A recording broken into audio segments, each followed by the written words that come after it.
Seterusnya hari ini kita nak bercakap berkenaan dengan satu topik lagi, masalah kesihatan juga. Ini berkenaan dengan autisme, tapi kita nak fokuskan lebih banyak lagi kepada remaja. Ya, kepada remaja yang menghadapi autisme ini. Jadi kita akan bersama dengan Profesor Madya Dr. Hasnah Toran, iaitu pensyarah Fakulti Pendidikan Universiti Kebangsaan Malaysia melalui talian Google Meet. Assalamualaikum, Doktor. Waalaikumsalam. Alhamdulillah, sekali lagi kita bersua untuk kita bercakap mengenai autism. Tapi kali ini, autism ini kita nak memberi fokus kepada remaja. Jadi bagaimana secara umumnya autism ini dia boleh memberi kesan kepada tumbesaran anak-anak dan apabila ia masuk ke alam remaja, bagaimanakah situasinya, Doktor? Bismillahirrahmanirrahim. Assalamualaikum warahmatullahi wabarakatuh. Kalau kita tengok dalam kalangan remaja-remaja yang tipikal ataupun masyarakat sebut normal tu kan, usia remaja adalah satu usia yang penuh dengan cabaran, usia transisi daripada zaman kanak-kanak ke alam dewasa. Banyak cabarannya, ada perubahan dari segi tubuh badan mereka, yang perempuannya mengalami kedatangan haid dan sebagainya.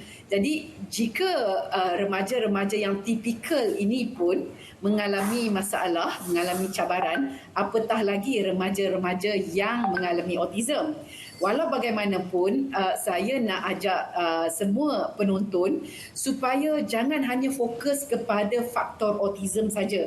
Autism itu adalah hanya satu daripada faktor yang akan mendatangkan impak kepada mereka. Faktor-faktor lain yang kita perlu lihat adalah budaya keluarga. Contohnya, keluarga tu adakah keluarga yang budayanya memang mendidik dengan baik, ataupun adakah budaya keluarganya tu yang lepas saja, ikut suka anak-anak buat apa, sebab budaya keluarga pun ada impak. Sama ke atas remaja tipikal, juga remaja autism. Dan satu faktor lagi yang kita perlu ingatkan adalah adakah remaja autism itu semasa kecilnya menerima intervensi, semasa di usia persekolahan adakah menerima pendidikan khas yang baik. Jika dari kecil mereka mendapat terapi dan pendidikan yang baik, apabila mereka mencapai usia remaja, mungkin mereka mengalami juga isu-isu seperti akil balik dan sebagainya, tetapi mungkin mereka akan berada dalam situasi yang lebih baik jika dibandingkan dengan remaja autism yang tidak pernah terima intervensi, tidak pernah menerima pendidikan. Jadi jawapannya ya, autism ada impak ke atas pembesaran semasa fasa remaja, tetapi kita jangan lupa mengenai faktor budaya keluarga dan juga faktor intervensi dan pendidikan. Bila kita bercakap berkenaan dengan autisme ini, ia merupakan satu spektrum di mana setiap individu yang mempunyai autisme ini berbeza daripada individu yang lain. Jadi bagaimana sebenarnya untuk ibu bapa di luar sana mengendalikan anak-anak mereka yang mengidap autisme yang menginjak ke alam remaja ini? Okey, kalau dalam dunia pendidikan, khususnya dunia pendidikan khas, setiap murid yang berkeperluan khas tu, termasuklah autism, guru-guru akan bina satu rancangan pendidikan individu. Maksudnya rancangan pendidikan tu individualized, dibina khusus untuk individu tu. Jadi kalau di rumah ibu bapa tak perlulah nak buat rancangan pendidikan individu untuk keluarga, tetapi layanan dan didikan ibu bapa kepada anak remaja yang mengalami autism tu pun kena individualized lah. Maksudnya ibu bapa perlu kenal betul-betul anaknya. Apakah cenderungan anaknya, apakah isu, mungkin isu tingkah laku ke, isu komunikasi ke, apakah kekuatan anak itu. Contohnya anak itu seorang yang patuh ke. Jadi kalau ibu bapa betul-betul mengenali anaknya, jadi ibu bapa sama seperti guru di sekolah boleh memberikan layanan yang individualized, yang khusus. Contohnya kan, kalau kata anak yang remaja autism tu tak mampu nak bertutur, dan ibu bapa tahu bahawa memang anak dia non-verbal, tak mampu bertutur. Jadi mungkin daripada awal ibu bapa tahu, kalau ibu bapa yang ada ilmu, dia tahu bahawa bagi anak-anak autism yang tak mampu bertutur, caranya adalah mendidik mereka bertutur, berkomunikasi menggunakan kad-kad gambar. Jadi apabila kita tahu bahawa mereka perlu bertutur menggunakan kad gambar, semasa mereka dah dewasa, jika mereka contohnya satu isu yang lazimlah semasa usia remaja iaitu minat kepada opposite sex. Kalau remaja lelaki dia minat kepada remaja perempuan dan sebaliknya kan. Jadi jika dia dah mula menunjukkan minat kepada opposite sex, bagaimana kita nak didik anak tu bahawa awak dah remaja lelaki, awak tak boleh sentuh walaupun awak minat, awak tak boleh sentuh, awak tak boleh berada terlalu dekat, awak tak boleh menghampiri remaja opposite sex tu sehingga menimbulkan rasa kurang selesa. Itu kita boleh didik dengan menggunakan kad-kad gambar, dengan menggunakan cerita-cerita bergambar. Kaedah ni kita kenali sebagai social story ataupun kaedah bergambar kan. Jadi itulah ibu bapa kan selama ini, sebab itu kita kata, saya nak tambah satu poin lagi ya. Autism ini kecacatannya bukan penglihatan, bukan pendengaran, bukan fizikal. Autism ni kecacatannya adalah dari segi kemahiran sosial dan kemahiran komunikasi. Social interaksi dan social komunikasi. Jadi kan ibu bapa yang ada anak autism, kita perlu bina kemahiran social komunikasi dan social interaksi anak yang dia alami kecacatan tu dari kecil lagi. Jika ibu bapa memang dari kecil berusaha untuk gilap kemahiran sosial komunikasi, sosial interaksi anak, saya rasa bila anak dah remaja, ibu bapa pasti sangat-sangat mengenali anak mereka dan mampu nak sediakan didikan yang saya kata individualized tu. Itu dari aspek pendidikan, doktor. Bermaksud daripada kecil kita ajar dengan cara kita mendidik mereka secara formal ataupun tidak formal. Tetapi apabila menginjak remaja, kita perlu juga untuk realize bahawa mereka akan menghadapi hidup secara normal sebagai orang dewasa. Bagaimana ibu bapa ini boleh mendidik mereka untuk mereka berdikari sebagai orang dewasa untuk boleh masuk dengan orang normal ni, doktor? Saya kalau berkenaan didikan asuhan anak-anak autism, saya rasa the magic word yang selalu saya gunakan adalah istiqamah. Istiqamah tu maksudnya kita ajar dikit demi dikit tetapi secara konsisten. Itu makna istiqamah. Jadinya kalau katakan macam saya sendiri pun ada anak autism belasan tahun. Sekarang tahun ni dia 16 tahun. Yang abang tu 27 tahun. Saya ada 2 orang anak autism. Jadi apa yang saya buat adalah saya ajar dikit demi dikit. Contohnya kan saya ajar kerja-kerja di dapur. Mula-mula saya ajar dia basuh pada usia 12 tahun kan, basuh 1-2 pinggan, 1-2 cawan. Kemudian bulan demi bulan kita tambah. Sama juga mula-mula kita ajar dia sidai kain, 1 lai, 2 lai, kemudian kita tambah. Kemudian kita ajar dia macam mana nak gunakan washing machine. Dan dari segi berdikari ni, saya ingat lagi perlahan-perlahan saya ajar dia bagaimana nak beli barang di kedai. Anak saya ni sebab dia ada autism, dia sangat takut nak pergi ke satu tempat yang baru. Jadi apa yang saya buat adalah pergi ke kedai sama-sama, tapi masa time nak bayar saya bagi duit dan saya berdiri di sebelah dia semasa dia buat bayaran dan dapat balik baki. Kemudian step yang kedua, saya berada di luar kedai, saya tunggu supaya dia rasa confident dan saya suruh dia masuk beli barang dan bayar.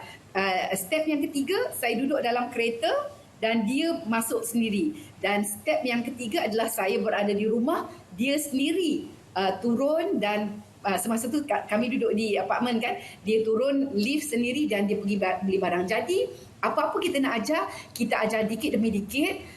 Selalunya kaedah istiqamah ni tak berjaya kerana ibu bapa tak sabar. Ibu bapa dia ajar hari ni, dia nak anak dia boleh hari ni. Kita kena banyak sabar dan kita kata sesuatu target kita nak capai tu mesti kita bagi tempoh yang lama, berbulan-bulan. Jadi kita ajar dikit demi dikit demi dikit. Itu kaedahnya, kaedah istiqamah, bit by bit.